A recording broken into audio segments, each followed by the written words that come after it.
So let's get right into it. We all want to make a difference, right? To have some kind of impact on the world. But what if the very act of gaining influence has a catch, a hidden trap? Today, we're going to explore this really surprising and often kind of corrupting nature of power. I mean, what a scene. It's from a story that's thousands of years old, but honestly, it's so much more than that. This is like a timeless metaphor for the ultimate temptation, that universal lure of power that, every single one of us faces in some way. And this really gets to the heart of what we're talking about today. It's a tough question to ask. What if that whole journey to becoming influential, to being the one in charge, actually strips away the very qualities that made people look up to you in the first place? Okay, so to really get this, let's go back to that moment out in the wilderness. Because this isn't just some ancient parable. It's really about a fundamental choice that we all have to make between two totally different ways of living. Just think about what was on the table here. On one hand, you've got total control, prestige, unquestioned authority, the whole shebang. And on the other, well, that's the much harder, much more vulnerable path of connection, of service, and of love. It's a pretty stark choice when you see it laid out like that. And this is exactly where it gets personal for you and me. That ancient story, it just perfectly mirrors our modern desire to be in charge of our own lives, our jobs, our families, our futures. We all feel that pull, that temptation for more control. All right, now for a really cool twist. Let's jump from this ancient wisdom to what modern science has to say about it. Because psychologists have actually studied what happens to our brains when we get a taste of power. And the results are pretty mind-blowing. So it all boils down to this concept from a psychologist named Dacher Keltner. He calls it the power paradox. And here's the deal. We gain influence because of our good qualities, right? Things like empathy, kindness, generosity. But the very moment we start to feel powerful, those exact same qualities just start to fade away. It's wild. You can really see the before and after effect right here. On the one side, you have all the things that help us gain influence. We're empathetic, we're kind, we're generous, and people are drawn to that. But then look at the other side. Once we get that power, studies show we start paying less attention, we become way more self-focused, and our sensitivity to other people just gets dulled. And here's how it happens. It's not like flipping a switch overnight. It's the slow, gradual process. Step 1, your empathy and kindness win you influence. Step 2, you start to really internalize that feeling. You feel powerful.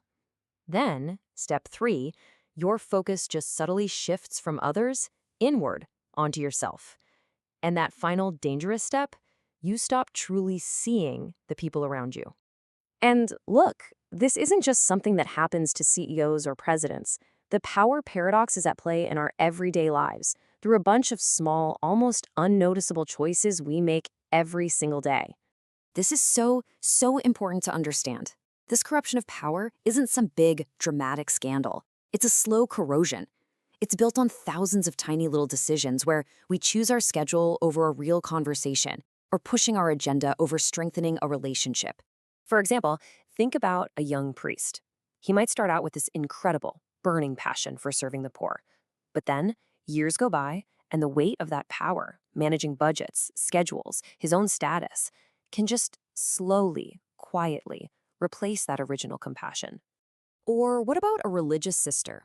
Maybe she once known for her amazing ability to just sit and listen, to be truly present with people. But as her responsibilities pile up, that beautiful presence can start to curdle into this quiet, internal impatience with other people's problems. And honestly, this applies to every single one of us. A person who was once that go-to, kind, available friend can get so consumed with productivity, with income, with their own influence, that the focus shifts entirely from people to metrics. So is that it? Is this whole thing inevitable? Is power always going to corrupt us? Well, not necessarily. The good news is there is an alternative path. It's a conscious choice we can make to live a more meaningful, and I think, ultimately a more truly impactful life. And it really comes down to these two very different paths. On one side, you've got the path of control. That's all about prestige, authority, domination. But on the other side, there's the path of service, which is centered on worship, on kindness, and on a much quieter, kind of hidden type of influence. And this brings us right back to where we started. When Jesus was faced with that offer of all the kingdoms in the world, he just flat out refused to build his life on control and prestige. Instead, he anchored himself in something else completely. That was his response. See, by anchoring himself in worship, in something so much bigger than his own power, his own ego, he charts a totally different course. It's all about recentering your life around service, not around yourself. And that's the game changer right there. When God, or just a purpose that's greater than you, is at the center instead of your own power, the very definition of leadership transforms. It stops being about being in charge, and it goes back to what it should be, serving other people. And the really beautiful thing about this is how it changes your ordinary, day-to-day life. Every little interaction becomes an opportunity for this quiet, hidden influence. Your power isn't in a job title or a position. It's found in simple, consistent acts of kindness. So I want to leave you with this one practical question. Just for today, as you go about your day, whether you're in a meeting, at work, or just talking with your family, where can you consciously, intentionally choose connection over control? What would that look like?